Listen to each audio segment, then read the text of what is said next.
જો ભાઈ તમે લોકો ઓનલાઈન ઈ-કોમર્સ પ્લેટફોર્મ પર પ્રોડક્ટ વેચવા માંગતા હોય, તો મીશો ઉપર કામ કરવું કે નહીં, એનો પૂરેપૂરો સર્વે મારો પોતાનો એક્સપિરિયન્સ તમને કહેવા જઈ રહ્યો છું. 3 મહિનામાં આપણે મીશો ઉપર કામ કર્યું, પ્રોડક્ટો મૂકી છે. લાખ રૂપિયાના 12,000 કઈ રીતે થાય મીશો ઉપર. મીશો કઈ રીતે તમને ઉલ્લુ બનાવે છે, પૂરેપૂરી માહિતી તમને આપીશ કે મીશો ઉપર ખરેખર કામ ના કરવું જોઈએ.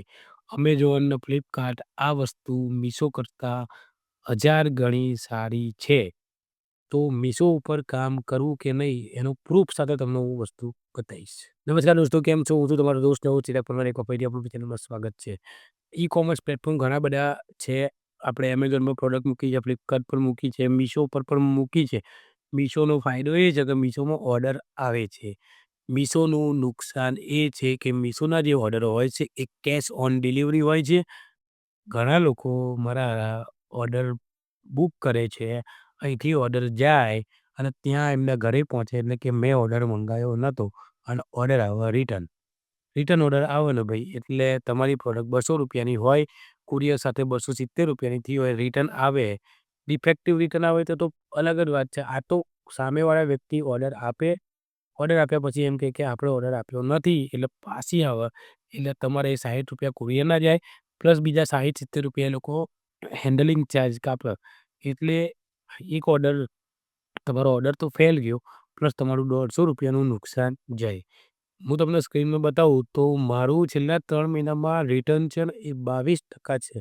એટલે 10 ઓર્ડરમાં 2 ઓર્ડર, અઢી ઓર્ડર રિટર્ન આવે, એટલે 3 ઓર્ડર રિટર્ન આવે. અચ્છા, આ રિટર્ન છે ને કોઈ પણ જાતના ડિફેક્ટિવ પ્રોડક્ટ આવતા હોય ને તો આપણને ખુશી થાય કે ચલો આપણી પ્રોડક્ટમાં કંઈક ઇશ્યુ છે અને રિટર્ન આવ્યા. તો પ્રોડક્ટમાં કોઈ પણ જાતનો ઇશ્યુ નથી, એટલે એના લીધે રિટર્ન નહીં આવતા. પણ સીઓડી લોકો કરાવે છે અને સીઓડી કરાવ્યા પછી પ્રોડક્ટ લેતા નથી ને એના લીધે રિટર્ન આવે છે ને ભાઈ, એ હારું દુઃખ કરે.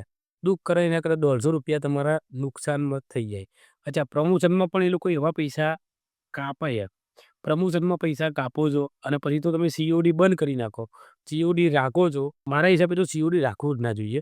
કારણ કે કસ્ટમર છે ને, ખબર નહીં, એટલે ભાઈ તમે પ્રોડક્ટ ના લેવી હોય તો ના જ લો.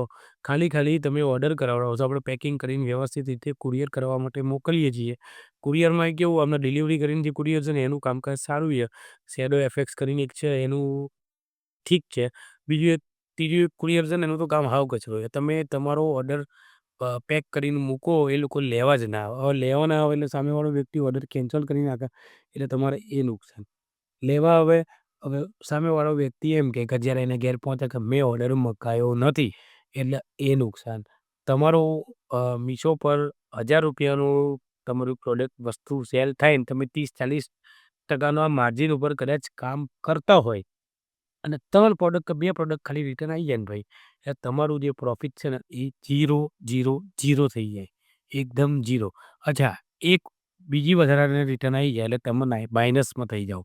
મારા પોતાનામાં કેવું થયું, લગભગ ₹1500-1700 મેં પ્રમોશનનો, આ દિવાળી હતી એટલે પ્રમોશન એડવર્ટાઇઝિંગનો ખર્ચો કર્યો અને ઓર્ડરો આવ્યા, સારા ઓર્ડર આવ્યા.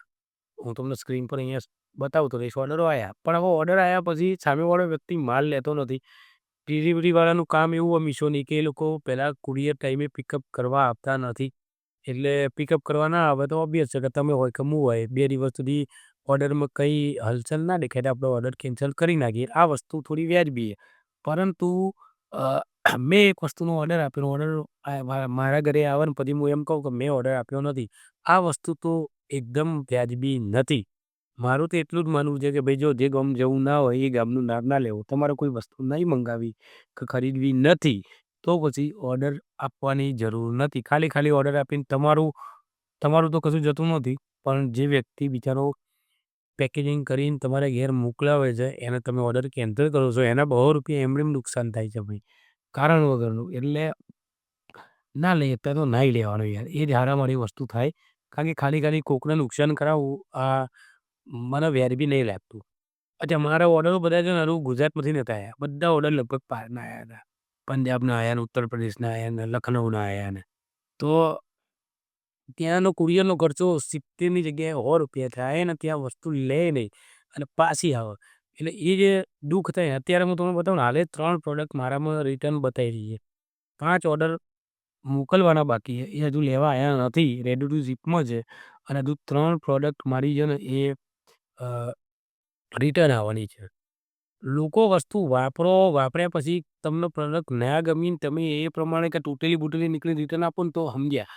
ખાલી ઓર્ડર આપવાનો, ઓર્ડર આપીને પ્રોડક્ટ તમારા ઘેર આવે ને તો તમારે એવું કહેવાનું કે ભાઈ મેં મંગાવી નથી અથવા તો પ્રોડક્ટને પિકઅપ કરવાની નહીં. કારણ કે કેશ ઓન ડિલિવરી રાખી છે.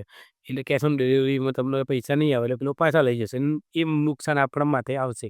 અમેઝોનમાં કે ફ્લિપકાર્ટમાં આ વસ્તુ મને બહુ સારી છે કે આમાં કેશ ઓન ડિલિવરી જેવી કોઈ વસ્તુ નથી. પહેલાં પ્રીપેડ કરી નાખો, પૈસા ભરશો એટલે જક મારીને તમે વસ્તુ લેશો. તમારે લેવી હશે તો તમે પૈસા ભરશો. એટલે ઈ-કોમર્સ પ્લેટફોર્મ સારા છે, માર્જિન સારું મળે છે. તમને કેવું અ 100 ટાઈમ કે પછી 200 ટાઈમ માર્જિન મળતું હોય ને ભાઈ, તો મીશોમાં કામ કરાય. બાકી મીશોમાં મારા હિસાબે બિલકુલ કામ કરાય નહીં. એકદમ કચરો થર્ડ ક્લાસ કામ છે મીશોવાળાનું. મીશોનું કામ કેવું હોય ખબર છે? બડી બડી બાતે અને વડાપાવ ખાતે. તમને ફોન કરે ને ત્યારે તો એવું સમજાવો કે એ લોકોની કંપની જબરજસ્ત છે. કુરિયરના કોઈ ઠેકાણા નથી. તમને કોઈ રિસ્પોન્સ આપતા નથી. તમે એડવર્ટાઇઝિંગમાં ₹5 કે ₹7ની જે બિડ નખાઈ હોય એની જાતે ગમે તેવા પૈસા કાપી નાખાય. કોઈ બીજો સપોર્ટ નથી અને સીઓડીના નામે જે લોકો છેતરાયા ને ભાઈ, સખત છેતરાયા. એટલે મારો તમને એક ઓપિનિયન છે કે તમે જો આ બિઝનેસ ચાલુ કરવા માંગતા હોય ઈ-કોમર્સ, તો ઈ-કોમર્સમાં શરૂઆતના સ્ટેજમાં મીશો તરફ જતા નહીં. સિવાય કે તમારું માર્જિન 200 ટાઈમ હોય. કારણ કે ઘણીવાર કેવું થશે મારા શરૂઆતમાં એકવાર એવું થયું કે 10 ઓર્ડર હતા ને એમાંથી 7 રિટર્ન આવ્યા હતા ભાઈ. 10 ઓર્ડરમાંથી 7 રિટર્ન એ પણ કેવા રિટર્ન ખબર છે? સીઓડીના રિટર્ન આવ્યા હતા. પ્રોડક્ટની ક્વોલિટીની વાત તો બાજુમાં રહી ગઈ ભાઈ. ખાલી સીઓડીના રિટર્ન આવ્યા હતા. એના તમને હું મારી રિક્વેસ્ટ છે ઈ-કોમર્સ પ્લેટફોર્મમાં સારામાં સારી વસ્તુ છે એ છે અમેઝોન. આપણે કોઈ પણ જાતનું અમેઝોનનું પ્રમોશન નહીં કરતા પણ કામ કર્યું એમાંય આપણી પ્રોડક્ટ લિસ્ટ છે એટલે આપણને આઈડિયા આવ્યો કે એનું કામ જોરદાર છે. ફ્લિપકાર્ટનું કામ પણ સરસ છે. કોઈ જાતનું તકલીફ આવતી નથી. સૌથી કચરો કામ મને લાગ્યું ને તો એ છે મીશો.